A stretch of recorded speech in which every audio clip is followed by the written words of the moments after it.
So ayan mga kadrama-rama, alam ko pong inaabangan nyo po no, yung next na mangyayari dito sa Prinsesa ng City Jail, dahil alam naman po natin mga kadrama na hanggang ngayon po talaga ay pabida-bida pa rin talaga itong si Divina, no, dahil nga po ngayon ay nasa poder na nga po niya itong si Princess, at saka sinabi din niya talaga ni Dado na ito daw si Divina yung totoong ina ni Princess. At yun nga po talaga yung maling pagkakamali talaga ni Dado, dahil hindi nga po talaga siya nasabihan noon ni Leilani, at ngayon ay talagang hindi naman po talaga magtatagumpay itong si Divina sa lahat ng kanyang mga scheme, sa lahat ng kanyang pinaplano talaga laban dito kina Charlene, laban dito kina Princess, tsaka kina Dado.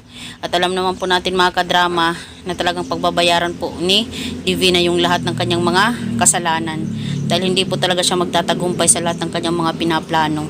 At kaya dahil nga po talaga ito mga kadrama ay itong si Charlene ay makukuha nga po niya yung impormasyon mula doon talaga kay Leilani, dahil posible din po talaga na itong si Leilani ay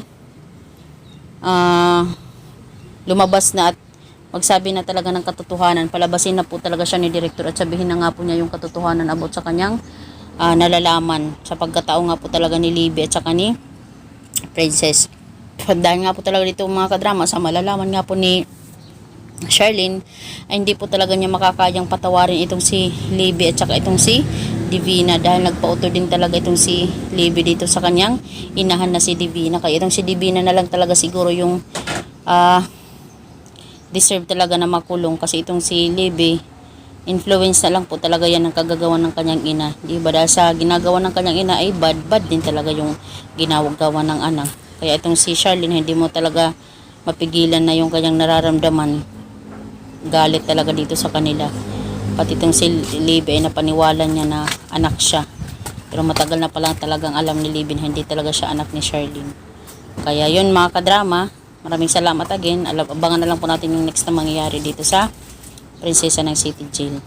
Thank you so much for watching. Don't forget to please like, share, and subscribe my channel para sa susunod na video is mga update ko po kayo mga kadrama. Thank you so much. Bye. Abangan na lang po natin yung next na mangyayari.